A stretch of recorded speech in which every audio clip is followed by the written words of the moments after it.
प्यारी प्यारी भव्य आत्माओं,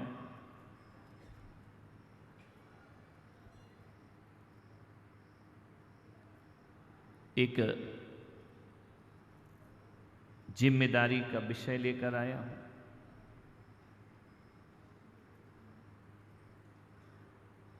मनुष्य धरती पर आता है, जन्म लेता है, अपनी आजीविका को जीता है और अपनी संतति में वृद्धि करता है। संतति में वृद्धि इसलिए करता है कि आने वाली उस संतति को वह अपना सब क्या है, अपने संस्कार सौंप सके, अपने आचरण सौंप सके, अपने जीवन भर की कमाई आने वाली पीढ़ी को दे करके जाए। हमारे बुजुर्गों ने हमें इतना दिया है तो हमारा भी दायित्व बनता है कि हम भी आने वाली पीढ़ी के लिए कुछ ना कुछ दे करके जरूर जाएं। ये परंपरा सतत चलती रहना चाहिए और हमारे बुजुर्गों ने जो दिया है वो हम यदि आगे वाली पीढ़ी को देंगे तो हमारा भारत महान बनते रहेगा, भारत का उत्थान होता रहेगा। ये माँ बाप का दायित्व होता है। मान्यवर, आज कुछ माँ बाप का भी दायित्व है, उस दायित्व का मैं बोध कराना चाहता हूं। संतान को जन्म देने से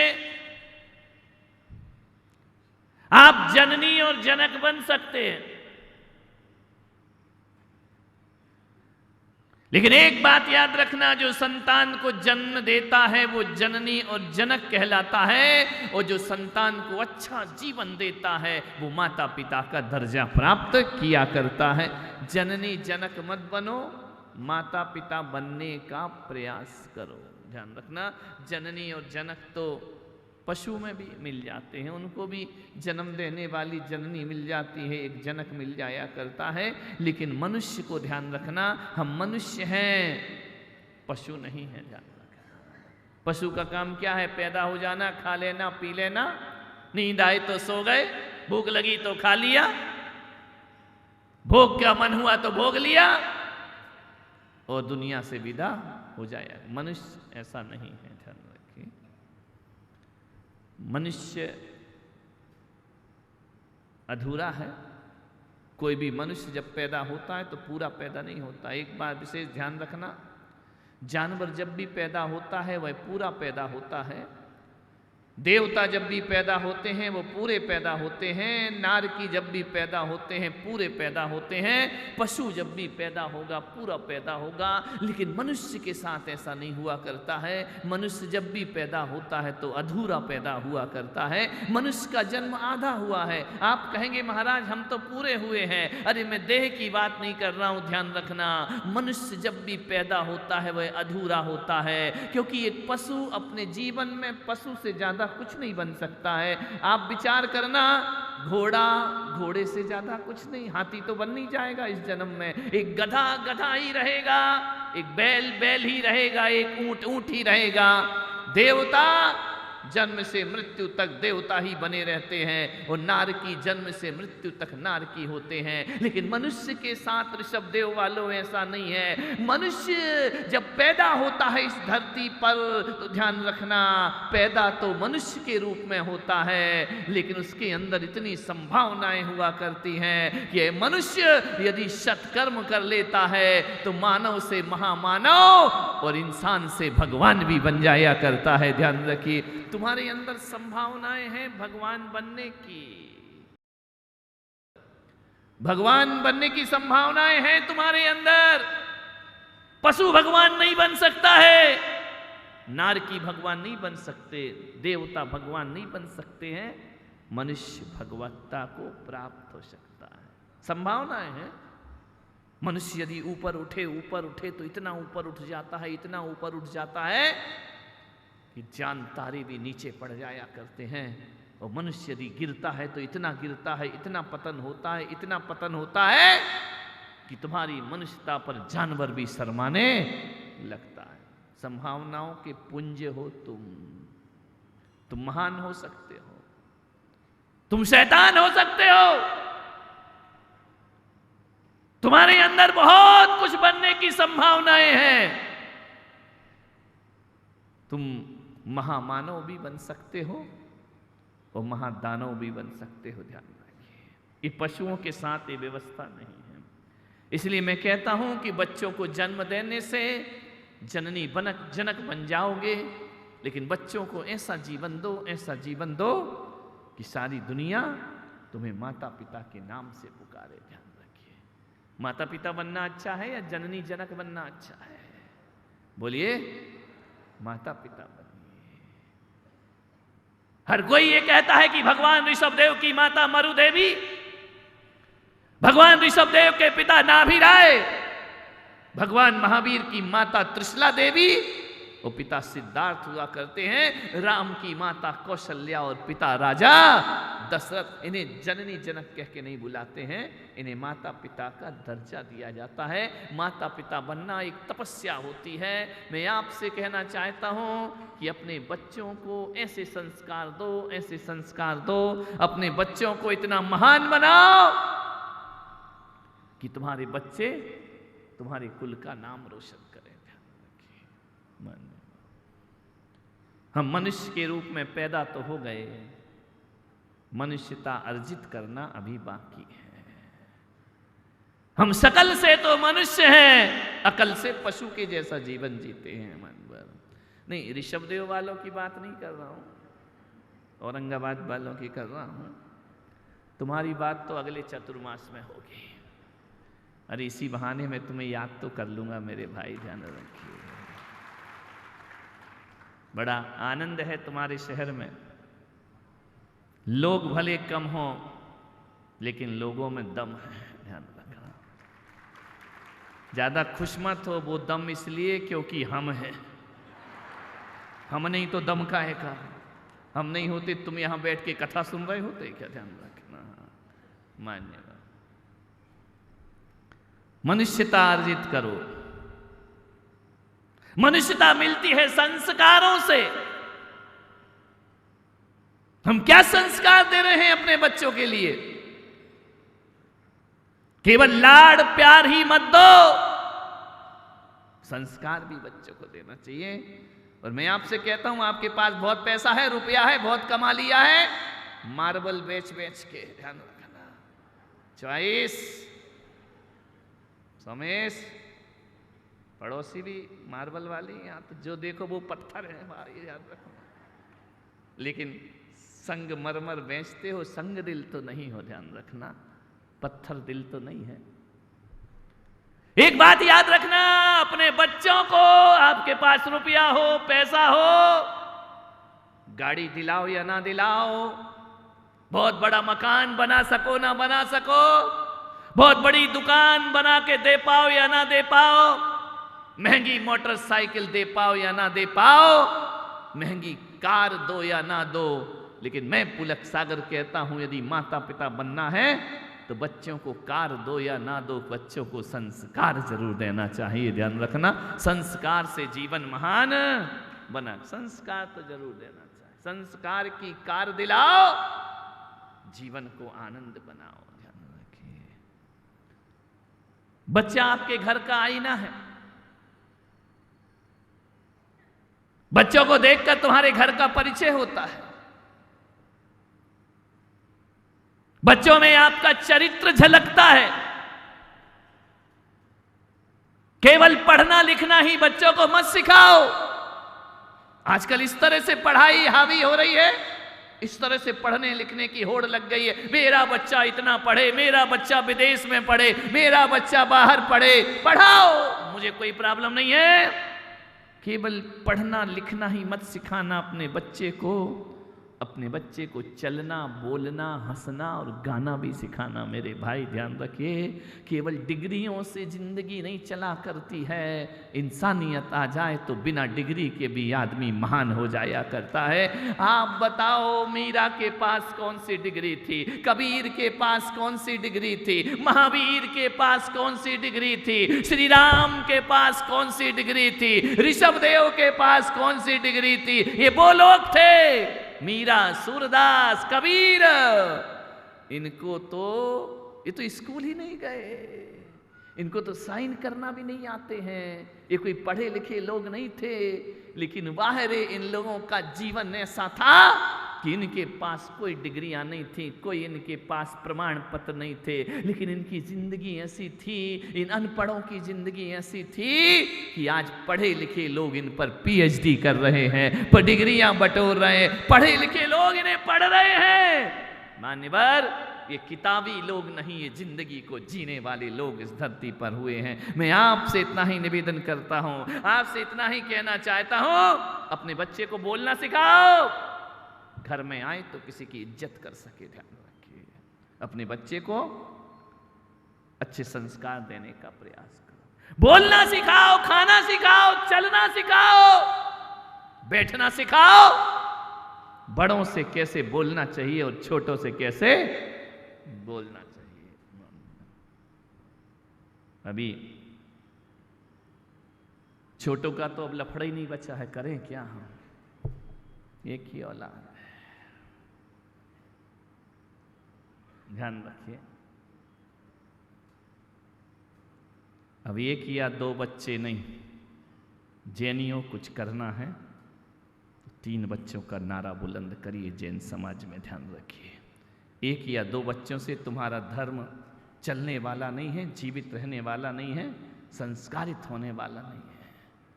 कम से कम 2 या 3 बच्चे समाज में होते हैं, बहुत अच्छे, ध्यान रखिए। ताली मत बजाओ, काम करके दिखाओ। ताली बजाने से थोड़ी बच्चे हो जाते हैं, ध्यान रखिए। मान्यवर, फट फट ताली बजा दी, बस कुछ नहीं। एक बच्चे दूसरा हो जाते हैं, ऐसा मुंह लटकाते हैं, ऐसा मुंह लटकाते हैं, इसका क्या होगा, इसका भविष्य क्या होगा। अरे अपनी औलाद का भविष्य मत देखो, देखो अपनी समाज का भविष्य, अपने धर्म का भविष्य, अपनी संस्कृति का भविष्य देखने का प्रयास करिए। एक एक बच्चों से क्या होगा। अब एक बच्चा है, हमको तो डर लगता है उसको वैराग्य नहीं हो जाए, तुमसे ज्यादा तो हम डरते, तुम्हारा बुढ़ापे में क्या होगा। फिर ध्यान रखिए, पहले के लोग 2-2, 3-3 बच्चे होते थे ना, एक दुकान संभालता था, एक घर संभालता था, एक मंदिर संभाला करता था, ध्यान रखिए। आज तो टाइम ही नहीं है, आज बच्चे नहीं दिखते हैं मुझे यहाँ, वो दिखते हैं तो बेचारे इतने छोटे छोटे, उन्हें देख के भी क्या करोगे, ध्यान रखिए। मान्यवर, आपसे निवेदन है, नहीं, समाज को, धर्म को, राष्ट्र को संभालना है, 3 बच्चे तो होना ही चाहिए आपके घर में, ध्यान रखिए। लेकिन मैं एक बात कहूंगा, जितने भी बच्चे हों, एक बच्चा है कोई बात नहीं, लेकिन एक बच्चा बड़ा संस्कारित होना चाहिए, ध्यान रखना। मान्य, अपने बच्चों को जिंदगी के कर्तव्य, दायित्व का बोध कराना सीखिए। किसी की पीड़ा पर तुम्हारा बच्चा रोता है या नहीं रोता है, किसी को दर्द होता है तो तुम्हारे बच्चे की आंख में आंसू आते हैं या नहीं आते हैं, कोई भूखा होता है तो तुम्हारा बच्चा अपने हिस्से की रोटी उसे देता है या नहीं देता है, ध्यान रखना। और किसी को कोई पीड़ा है तो तुम्हारा बच्चा उसकी सहायता करता है या नहीं करता है। इस बात पर गौर कौन करेगा, इस बात पर गौर माता पिता को ही करना पड़ेगा, ध्यान रखिए। तुम्हारा बच्चा कैसे पेश आता है, कैसा बोलता है, कैसा हंसता है, ध्यान रखना। आपसे निवेदन है, एक बात याद रखना, जिंदगी भर अपना ही टैलेंट बनाते रहोगे, औलाद के बारे में भी कुछ सोचोगे। ये तो चलो छोटा सा कस्बा है, बड़े शहरों में तो बच्चों के लिए टाइम ही नहीं है, ध्यान रखना। पिता अपनी नौकरी पे चला जाता है, मम्मी अपनी नौकरी पे चली जाती है, वो अपना टैलेंट बनाती है, वो अपना फ्यूचर बनाता है, बाप अपना फ्यूचर बनाता है, बच्चे नौकरों के द्वारा पला करते हैं। ध्यान रखिए, अपना ही भविष्य मत बनाते रहो, ध्यान रखिए। अपने बच्चों को भी बेहतरीन जीवन देने का आप प्रयास करिए। एक बात याद रखना, बच्चे कच्ची मिट्टी हैं, इस कच्ची मिट्टी से तुम चाहो तो शराब का प्याला भी बन सकता है, उस कच्ची मिट्टी से तुम चाहो तो पूजा का मंगल कलश भी बनाया जा सकता है। बनाना तुम्हारे हाथ पर है, तुम्हारे हाथ में है। बच्चों को कुछ नहीं है, बच्चे तो कच्ची मिट्टी हैं, उनका अपने जीवन में कुछ नहीं हुआ करता है। और एक बात याद रखना, मैं पुलक सागर कहता हूँ, कल कोई महानुभाव आए थे जिनके बहुत सारे स्कूल हैं इस देश में, बहुत स्कूलों का उन्होंने निर्माण किया है और आजकल स्कूल बहुत बन रहे हैं। बनाओ, मेरा विरोध नहीं, मेरा पूर्ण समर्थन है। शिक्षा के केंद्र जगह जगह खुलना चाहिए, लेकिन एक बात याद रखना, मैं पुलक सागर कहता हूँ कि एक बच्चे को संस्कारित करना 100 स्कूल बनाने से भी बड़ा काम हुआ करता है। ध्यान रखना, 100 स्कूल बनाना एक एक तरफ का काम है और एक बच्चे को संस्कारित करना दूसरी बात हुआ करती है। संस्कार, एक बच्चा संस्कारित हो गया, 100 विद्यालय बनाने का पुण्य आपको। 100 विद्यालय बनाए और संस्कारित एक भी नहीं हुआ, ना वो देश के काम आया, ना वो राष्ट्र के काम आया, ना वो समाज के। ध्यान रखना, आपसे निवेदन है, एक बच्चे को संस्कारित करो। मालूम है, मेरे माँ बाप ने मुझे संस्कारित किया, मुझे ढाला और संत की राह पे आगे बढ़ाया, तो एक लड़का 100 स्कूल के बराबर लोगों को ज्ञान प्रदान किया करता है। ध्यान रखना, 100 स्कूलों में हजार बच्चे पढ़ते रहे और यदि उन्हें संस्कार ना मिला तो उन स्कूल बनाना व्यर्थ का काम हुआ करता है। आपसे मेरा निवेदन है, माँ बाप की ड्यूटी है। क्या सोचते हो पड़ोसी तुम्हारे बच्चे का भविष्य बनाएगा, पड़ोसी तुम्हारा भविष्य उज्जवल चाहेगा? अरे मुंह में मीठा अंदर तो तीखा ही हुआ करता है। मुंह में राम बगल में छुरी। कोई पड़ोसी किसी पड़ोसी की तरक्की बर्दाश्त नहीं करता है। कोई पड़ोसी तुम्हारे बच्चे को ऊंचा उठना नहीं देखना चाहता है। कोई रिश्तेदार भी बड़े बेकार हैं। ध्यान रखना, 100 में से 100 नंबर आ जाए तो सामने तो कहें क्या बेटा शाबाश, और खुद का बच्चा फेल हो जाए तो लगेगा नकल की होगी, हमको मालूम है तेरे लक्षण कैसे है, कैसे पास हो गया। अंदर से किसी भी रिश्तेदार को अपने रिश्तेदार की तरक्की में दिल से खुशी नहीं हुआ करती है। ध्यान रखना, ऊपर से तो दिखाता है, बहुत अच्छी बात है, पड़ोसी की तरक्की किसे बर्दाश्त हुआ करती है? बोलिए। आपसे निवेदन करता हूं, इस दुनिया में हर कोई किसी से जला करता है। एक संत हैं इस दुनिया में जो तुम्हारी तरक्की से आनंदित हुआ करते हैं, प्रसन्न चित्त हुआ करते हैं। अहमदाबाद में था मैं, सुबह सुबह दर्शन को आए, छोटा सा बच्चा था। माँ बाप ने कहा बच्चे बेटा महाराज को धोख दे। बच्चा काय को धोख दे रहा? वो तो सीधा खड़ा, अरे महाराज को धोख दे, धोख दे। अरे मैंने कहा क्या कर रही हो? बोले देखो ना महाराज सीख नहीं रहा है। मैं कह रही महाराज को धोख दे, धोख दे। मैंने कहा देख तेरे बच्चे को धोखने की आदत तो है नहीं, उसने ठोकना सुन लिया तो आफत मेरी हो जाएगी। ध्यान रखना कि महाराज को धोख दे की जगह महाराज को ठोक दे, क्योंकि वो धोख से तो परिचित है नहीं, ठोक ठाक से परिचित है। मैंने कहा बोले महाराज आपको नमस्कार नहीं कर रहा है। मैंने कहा नहीं करेगा वो नमस्कार।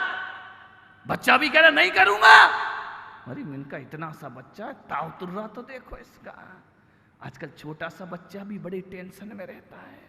बाप ने कहा बेटा महाराज को प्रणाम करो, नमोस्तु करो, उनके चरणों में माथा झुकाओ। बोले मैं बहुत टेंशन में हूँ। अरे मैंने कहा कपड़ा पहनना आता नहीं, टेंशन में खड़ा इतना सा बच्चा है। विचार सोचिए ये आदमी टेंशन में। मैंने कहा क्यों? बोले नहीं करेगा ये नमस्कार।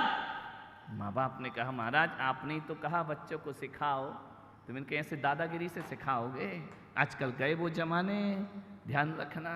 तो बोले कैसे करेगा? तो मैंने कहा एक काम करो, छोटा सा बच्चा था, तुम दोनों हाथ जोड़ो। पति पत्नी ने हाथ जोड़े, हम का नमोकार मंत्र बोलो। बोले नमो रिहंताड़म नमो सिद्धाणम। बच्चा छोटा सा था, ऊपर देखता है मम्मी पापा हाथ जोड़ रहे हैं, वह भी हाथ जोड़ लेता है। मैंने कहा अब तुम धोख दो। माँ बाप ने धोख दिया, बच्चा लेट कर प्रणाम कर दिया करता है। मैंने कहा एक बात याद रखो ऋषभ देव वालों, ये 21वीं सदी है। यहाँ सिखाने से बच्चा नहीं, यहाँ दिखाने से बच्चा सीखा करता है। आप चाहते हो कि हमारा बच्चा कैसा होना चाहिए, उसे सिखाओ मत, उसे करके दिखा। एक जगह 2 बच्चे लड़ रहे थे। मैंने कहा क्यों लड़ रहे हो? बोले किसने कहा लड़ रहे हैं? अरे मैंने कहा सामने ही तो लड़ रहे हो, तुम मारपीट कर रहे हो, एक दूसरे के बाल पकड़े हो, गाली गलौज कर रहे हो। बोले महाराज हम लड़ थोड़ी रहे हैं। तो मैंने कहा क्या कर रहे हो? बोले मम्मी पापा का खेल खेल रहे हैं। ध्यान तरीके मैंने कहा इनके घर में यही चलता होगा, ध्यान रखना। बच्चा जो देखता है वही तो करता है ना, बच्चे कच्ची मिट्टी हैं।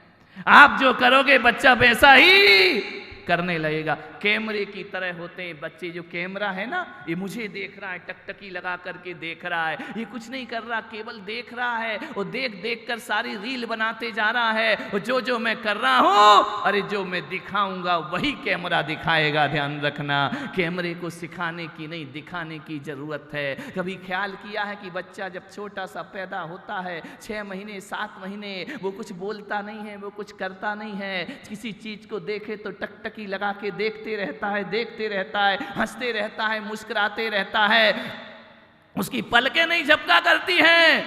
कभी देखना छोटे बच्चे को, तुम्हें तो एक्सपीरियंस होगा ना मेरे भाई, ध्यान रखिए। वो देखते रहेगा, कुछ बोलेगा नहीं, बस देख रहा है। मन आएगा तो हंस देगा, मन आएगा तो रो देगा। एक आदमी ने पूछा ये बच्चा टकटकी लगा के क्यों देखता है? मैंने कहा वो देखता नहीं है, अभी अबोध बच्चा है, वह कैमरे की तरह है, वह देख नहीं रहा है, वह देख देख कर सब कुछ सीख रहा है। ध्यान रखना, वो सीखने की कला सीख रहा। ध्यान रखिए, आपसे निवेदन है आप जैसी औलाद चाहते हो वैसी जिंदगी जीना प्रारंभ कर दो। ध्यान रखिए, अपना ही भविष्य बनाने में मत लगो। जब बच्चे समझदार हो जाए ना, तो इज्जत से जिंदगी जीना शुरू कर दो। मान्यवर निवेदन है, कॉन्वेंट स्कूल में जा रहे हैं बच्चे पढ़ने, महंगे महंगे स्कूलों में पढ़ रहे हैं बच्चे। एक सोच बना लिए हमने दिमाग में कि अच्छे स्कूल का मतलब होता है अच्छा भवन, अच्छा फर्नीचर, अच्छी फीस। ध्यान रखना, मैं पुलक सागर कहता हूं कि भवन और फर्नीचरों से जिंदगी नहीं बना करती है। अरे अच्छा स्कूल तो वो होता है जहां अच्छी शिक्षा प्रदान की जाती है। ध्यान रखना, अच्छा पढ़ाया जाता है, वो स्कूल दुनिया में अच्छा स्कूल माना जाता है। मैं चाहता हूं स्कूलों में बहुत पढ़ाया, पुलक सागर की सभा में आओ। और मेरे लिए तो तुम सभी बच्चे हो, क्योंकि अकल मकल तो है नहीं, यहां वालों की बात नहीं कर रहा हूं, अहमदाबाद वालों की कर रहा हूं। ध्यान रखना, तुम में तो बहुत अकल है।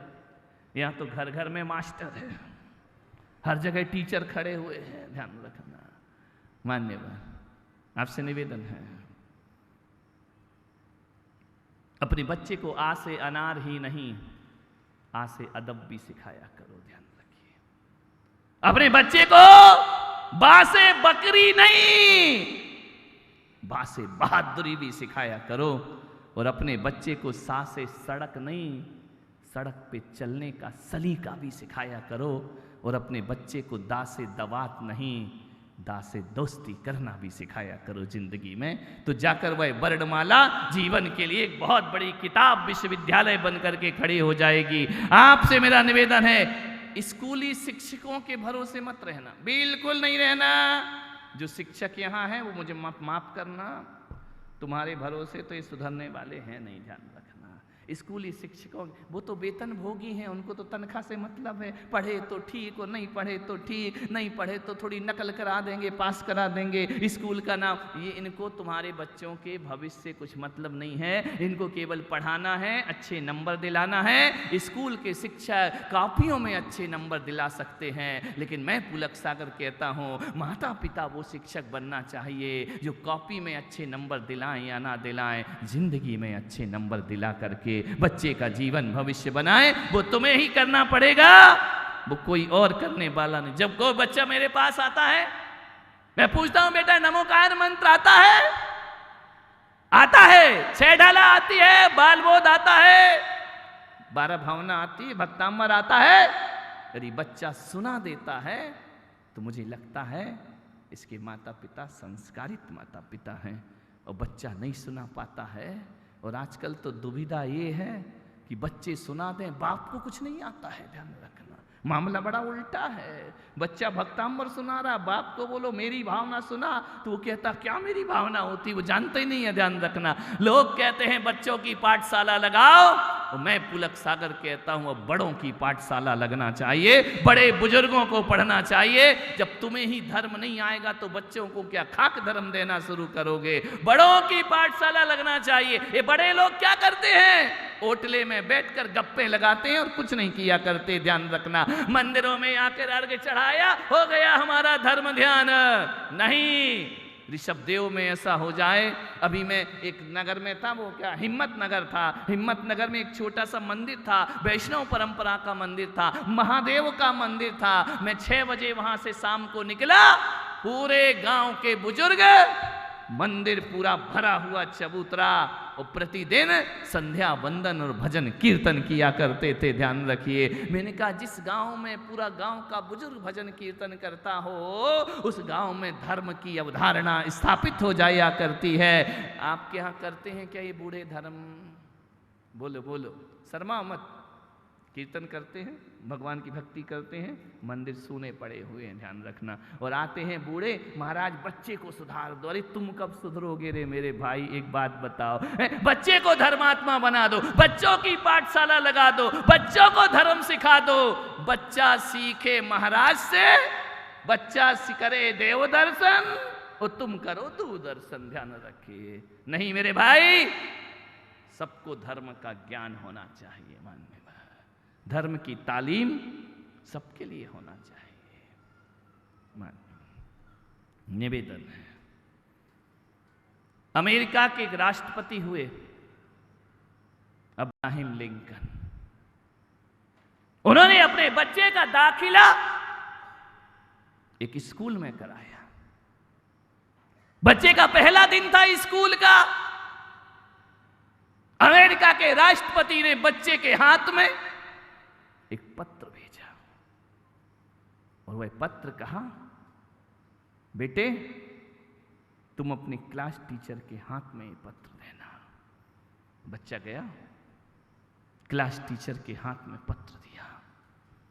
मालूम है उस पत्र में क्या लिखा था? अमेरिका के राष्ट्रपति लिखते हैं कि श्रीमान शिक्षक महोदय, आज मेरे बच्चे का पहला दिन है आपके स्कूल में,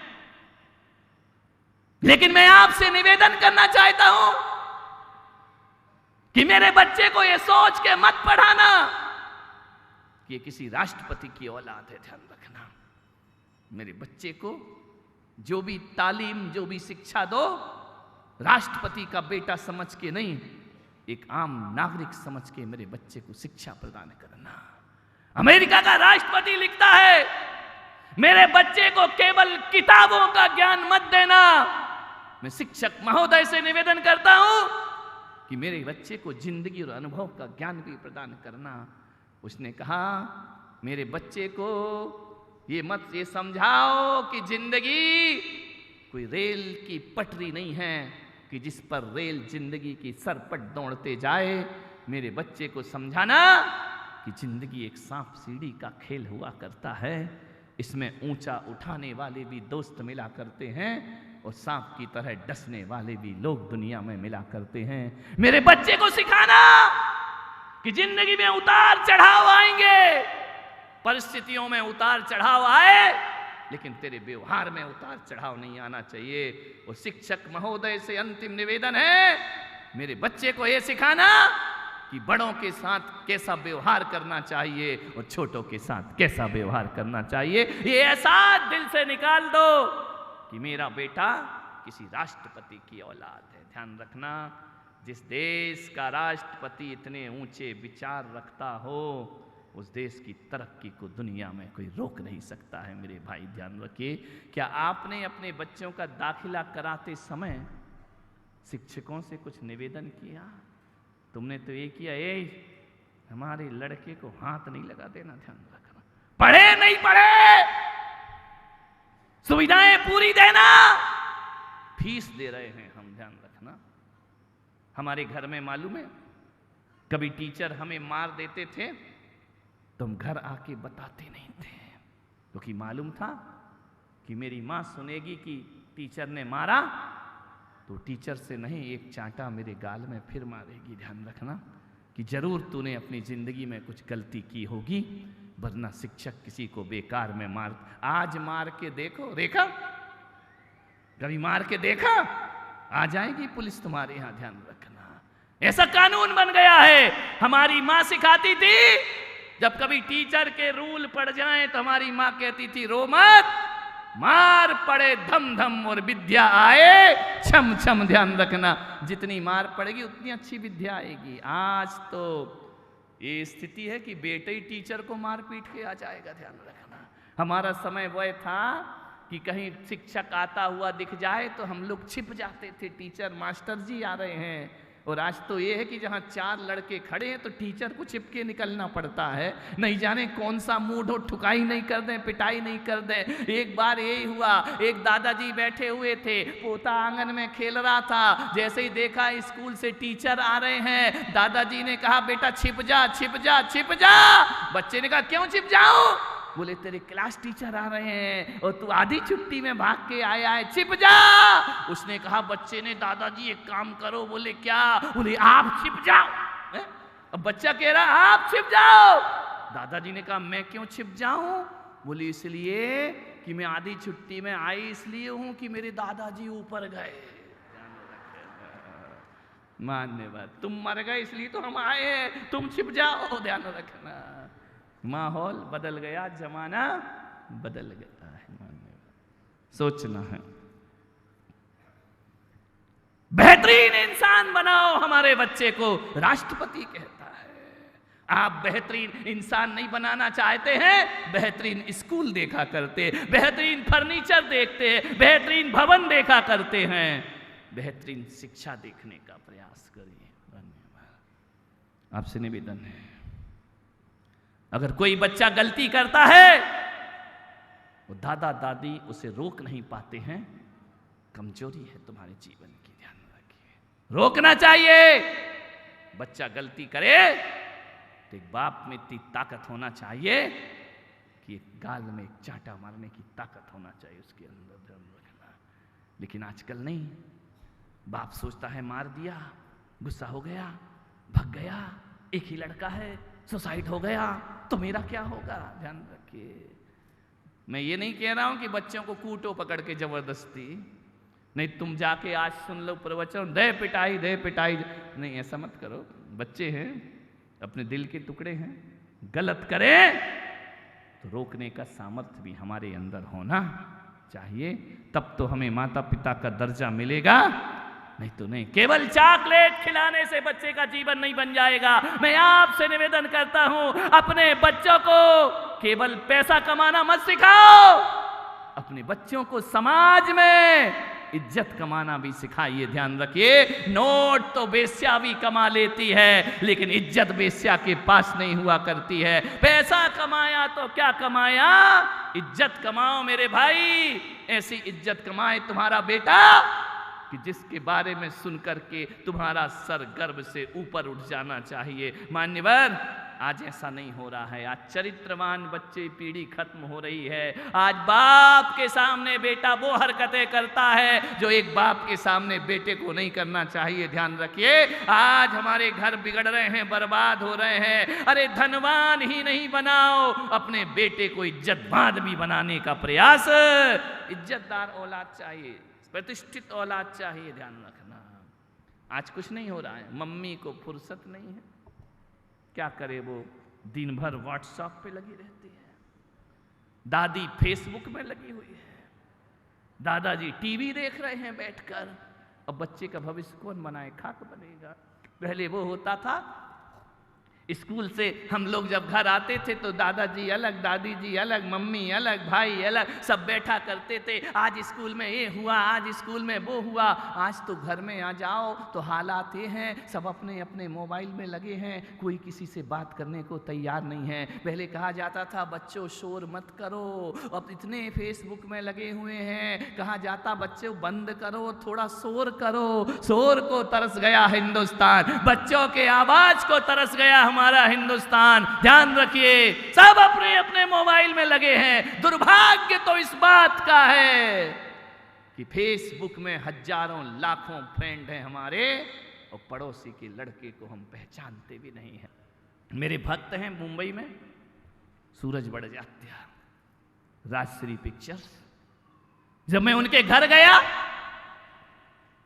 उनकी बड़ी मां आज भी मेरी भक्त है, सूरज जी के घर गया, वहां पर मैं रुका। एक अजीब बात, जैन समाज का इतना धनाढ्य परिवार, रिच परिवार, ताराचंद बड़जात्या और सूरज बड़जात्या को कौन नहीं जानता है। उन्होंने मुझे बताया कि सूरज जी की जो बेटी है, जो बच्चे हैं, मालूम है जब स्कूल जाते हैं तो घर की कार नहीं मिला करती है, वह बस से स्कूल जाते हैं। ध्यान रखिए, और कभी बस छूट जाए तो कार जाती है, लेकिन वो स्कूल तक नहीं जाती है, थोड़ी दूर उतार के कार वापस लौट आती है। मैंने कहा ऐसा क्यों? बोले इसलिए कि स्कूल वालों को ये पता ना चले कि बड़जात्या परिवार की बेटी है, ध्यान रखना, वरना फिर हमारे बच्चे को अच्छे से पढ़ाएंगे नहीं, उन्हें संभल संभल के पढ़ाएंगे। और अपनी बेटियों को और अपने बच्चों को उन्होंने कहा, ये दौलत माँ बाप की कमाई है, बेटा खुद की दौलत कमाना, फिर ऐश करना अपनी जिंदगी में, साधारण जिंदगी जियो, कोई ऐशो आराम नहीं होना चाहिए, कोई तुम्हारे जीवन में ऐसी विसंगतियां नहीं आना चाहिए, टाइम से घर जाना और टाइम से वापिस। यदि कार दे दी जाएगी तो हो सकता कॉलेज नहीं जाए, कार से कहीं और जाए और शाम को वापस लौट आए, लेकिन जब स्कूल बस से बच्चे घर स्कूल जाएंगे तो स्कूल जाएंगे और सीधे घर वापस लौट करके। इतना बड़ा परिवार आज भी सादगी का जीवन जीता है, ध्यान रखना। आप लोग सोचते हैं थोड़ा पैसा हो जाता है उछलने लगते हो, जो खानदानी अमीर होते हैं ना, उनकी जिंदगी जीने की स्टाइल अलग हुआ करती है, ध्यान रखना। उनमें उफान नहीं आता है, वो ज्यादा उछला नहीं करते हैं, इतना सादगी का जीवन है कि पूरे घर में हम 3 दिन रहे, ऊंची आवाज में उनके यहां नौकर भी बात नहीं करता है, ध्यान रखना। इशारे इशारे में बात होती है, और अपने यहाँ तो ऐसी होती है कि पूरा मोहल्ला जाग जाए, ऐसी बात होती है पति पत्नी में, ध्यान रखना। ऐसा व्यवहार होता है, इतनी जोरों से बात होती है, वहां बिल्कुल धीरे से बात की जाती है, ध्यान रखना। सादगी का जीवन, संस्कारित जीवन, लाड़ प्यार करो पर इतना नहीं कि जिंदगी उनकी बर्बाद हो जाए। आजकल इतनी आधुनिक हो गई, यहाँ की महिलाओं की बात नहीं है, अहमदाबाद में हमने देखा, कौन बोला महाराज दोबारा अहमदाबाद नहीं जा पाओगे, किट्टी पार्टी में जा रही हैं महिलाएं। यहां भी होती होगी, इतने दूध के धुले तो नहीं है, नहीं है, बहुत पिछड़ा गांव है तुम्हारा, पिछड़ा गांव नहीं, यदि नहीं होती है तो दुनिया के लिए आदर्श गांव होना चाहिए, ध्यान रखना। विचार करें,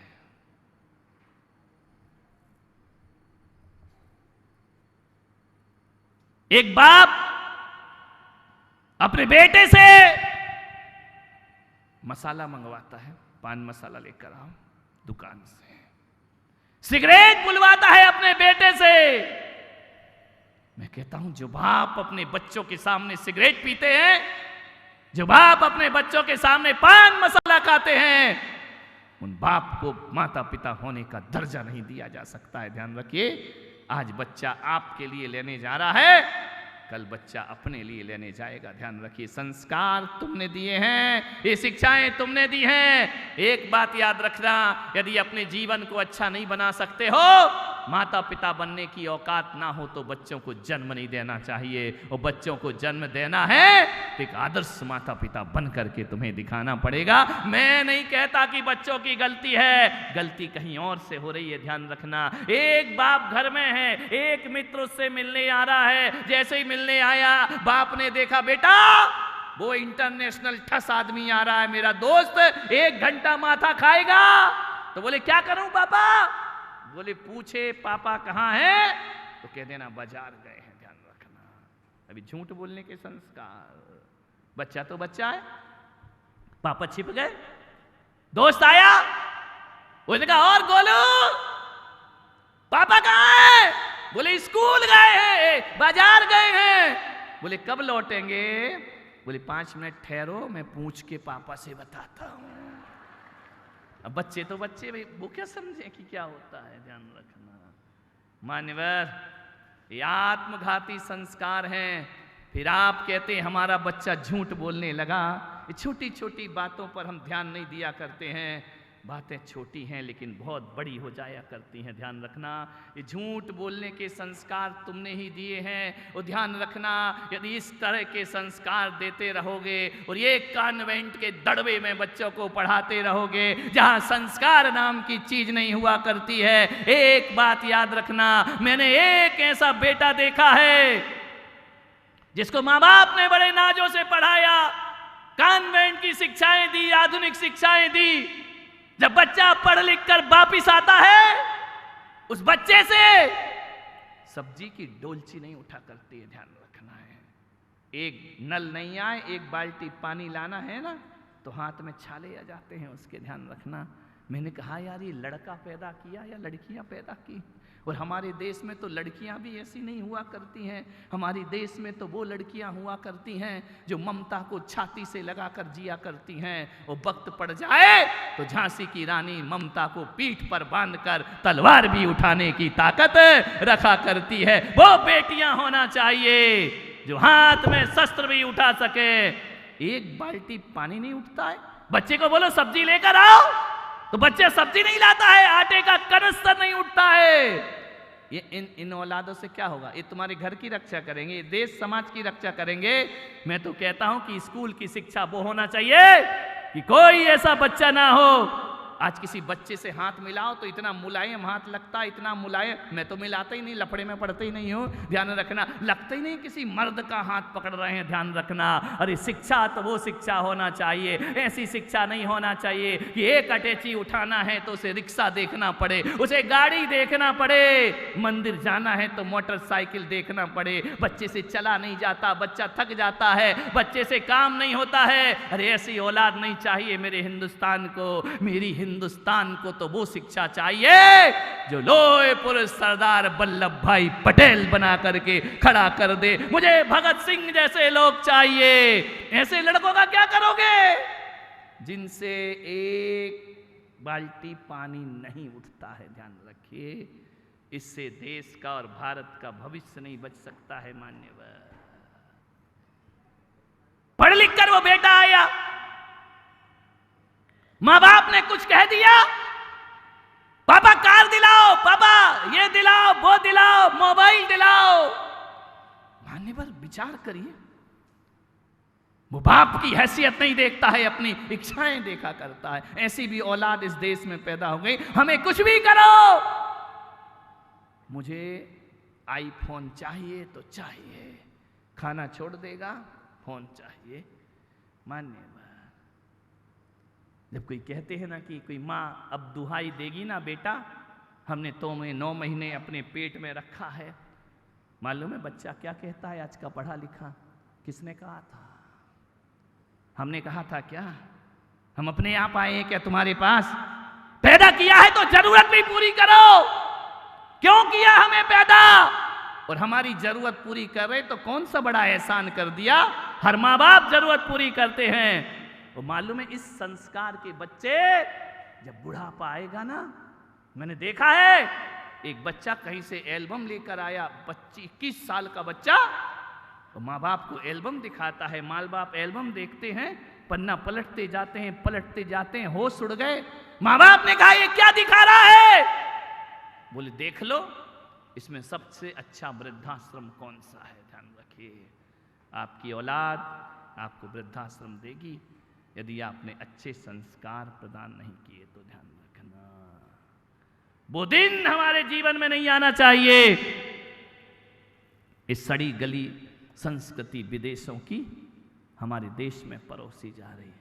बच्चा स्कूल से आता है, जूता फेंक देता है, बस्ते फेंक देता है, किताबें फेंक देता है। मम्मी दौड़ी दौड़ी जाती है, जूते की लेस बांधती है। धत तेरे की, हमारा समय वह था कि स्कूल जाते थे तो माँ बाप के पैर छुआ करते थे। आज बच्चा आता है तो माँ बच्चे के पैर छूती है, लेस खोलती है जूते की। अरे बोलो, अपने हाथ से खोल। जो बच्चा अपने जूते की लेस नहीं खोल सकता, फीता नहीं खोल सकता है, वो बुढ़ापे में क्या तुम्हारे सपने साकार करेगा। ध्यान रखिए। आपसे मेरा निवेदन है, इतना लाड़ प्यार मत करो। बच्चा आता है, मम्मी भूख लगी, मम्मी भी आ जाती है टीवी स्टाइल में, बेटा 2 मिनट मैगी लाई। ध्यान रखना, ये तो तुम्हारे घर के नजारे हो गए हैं। मान्यवर, आपसे निवेदन है, यदि आपने अच्छे संस्कार नहीं दिए ना, अच्छे बच्चों की परवरिश नहीं की ना, तो जो हाल आज बांग्लादेश के हो रहे हैं, वो हाल कल हमारे देश के भी हो सकते हैं। ध्यान रखिए। एक सेठ ने बहुत इज्जत कमाई अपनी समाज में, इतनी इज्जत कमाई कि जो देखे वो उसकी इज्जत करता। जहां से सेठ गुजर जाए लोग खड़े हो जाते, लोग जय जिनेंद्र करते, लोग जय राम जी की करते। सारी दुनिया के फैसले वो सेठ करता था, पूरे शहर के। एक दिन सेठ अपनी दुकान पर बैठा था, अचानक पुलिस की गाड़ी रुकी। सेठ ने कहा, मेरी दुकान पर पुलिस, क्या बात है? 2-3 पुलिस वाले उतरे। सेठ ने कहा, क्या हुआ? बोले, सेठ जी हमें माफ करना, हम आपकी बहुत इज्जत करते हैं, हम आपका बहुत सम्मान करते हैं, लेकिन आज हम मजबूर हैं कि हमें तुम्हारे बेटे को गिरफ्तार करना पड़ रहा है। सेठ ने कहा, मेरे बेटे को गिरफ्तार? बोले, हाँ, उसने बदसलूकी की है, कॉलेज में लड़कियों से छेड़छाड़ की है, उसे हम अरेस्ट करके ले जाएंगे। बताओ तुम्हारा बेटा कहाँ है? सेठ ने देखा कि बच्चा पुलिस आने से पहले घबराया हुआ घर के भीतर छिपा है। सेठ भांप नहीं सका, लेकिन पुलिस के आते ही स्थिति स्पष्ट हो गई। सेठ ने कहा, एक काम करो, इशारा किया, जाओ अंदर है मेरा बच्चा, अरेस्ट करो उसे, उसने गलत काम किया है। पुलिस गई, बच्चे को पकड़ के लाई। बच्चा कहता है, पापा मुझे बचा लो, पापा मुझे छुड़ा लो। सेठ भी बाप था, दुकान से बाहर निकला, पुलिस वाले के पास गया और 5,000 रुपए निकाल कर पुलिस वाले को दिए। पुलिस वाले ने कहा, सेठ जी आप ये कर रहे हैं, आपकी तो बड़ी ख्याति है, आपकी तो बड़ी प्रशंसा है, आपकी तो बड़ी प्रतिष्ठा है, आप तो आदर्श लोगों में माने जाते हैं, आप रिश्वत दे रहे हैं। पुलिस वाला समझ रहा था कि शायद सेठ यही कहेंगे कि इसको मारना मत, आधे 1 घंटे में वापस छोड़ देना। लेकिन मालूम है वो सेठ बड़ा अजीब था। उसने कहा कि इंस्पेक्टर साहब, यदि मेरे बच्चे ने गलत काम किया है ना, कि 5,000 रुपये उसे छुड़ाने के नहीं दे रहा हूं, मेरा बच्चा है ये सोचकर उसे छोड़ना मत। इतनी मार लगाना कि दोबारा किसी की बेटियों को देखने की हिम्मत ना हो पाए, इसको ध्यान रखना। ये बुरी निगाह से किसी को ना देख सके, इतने याद आ जाए, इसकी आत्मा दहल जाए, इतनी मार इस बच्चे को लगाना, उसके लिए मैं तुम्हें पैसे प्रदान कर रहा हूं। ध्यान रखिए मान्यवर। पुलिस वाले ने हाथ जोड़े सेठ के। सेठ ने कहा, नहीं, बिल्कुल इसे सजा दो, यदि इसने गलत किया है भले मेरा बेटा। मान्यवर, मैं आपसे निवेदन करना चाहता हूं, दिल्ली में निर्भया कांड हो जाता है, लड़की के साथ बलात्कार कर दिया जाता है, बस में लड़की की इज्जत लूट ली जाती है। आज हमारी बेटियां सड़कों पर चलती हैं, कोई भरोसा नहीं है। एक माँ 10 बार फोन करती है, बेटा तू कहां है, कैसी है, तूने खाना खाया, तूने पानी पिया। हकीकत बताऊं ऋषभ देव वालों, कोई माँ ये नहीं देखती है कि बेटी ने खाना खाया या नहीं खाया, मोबाइल पर ये पता करती है वो मेरी बेटी सुरक्षित है या नहीं है। ध्यान रखना, आज बेटियां घर से निकलती हैं, शाम को सुरक्षित लौट आए इसकी कोई गारंटी नहीं हुआ करती है। निर्भया जैसे कांड हो जाया करते हैं, सामूहिक बलात्कार उस बच्ची से कर दिया जाता है। आपको मालूम है वह कहानी? ये कहानी नहीं, हकीकत है। दिल्ली की घटी घटना, ऐसी कई निर्भया हैं जिनकी आबरू लूटी जा रही है इस देश में। ऐसी कई बेटियां हैं जिनका सड़कों पर चलना मुश्किल हो रहा है। लोग कानून से गुहार लगाते हैं। मैं पुलक सागर, मैं तो कहता हूं कि अखबार के मेन फ्रंट पर मेरी ये आवाज जाना चाहिए। ये बेटे, ये दुनिया ना पुलिस से सुधरने वाली है, ना कानून से सुधरने वाली है। क्या हुआ उसका? 5 बच्चों ने बलात्कार किया और उसके माँ बाप कहते हमारा बच्चा नाबालिग है। ध्यान रखिए, इसे कानून छोड़ दे, मुक्त कर दे। अरे दूसरे की बेटी है तो तुम्हारा बच्चा नाबालिग है, और यदि नाबालिग है तो बालिग जैसे काम क्यों करता है? ध्यान रखिए, कानून भी बड़ा लचीला है। नाबालिग कहकर छोड़ दिया जाता है। कानून के भरोसे देश नहीं सुधरने वाला।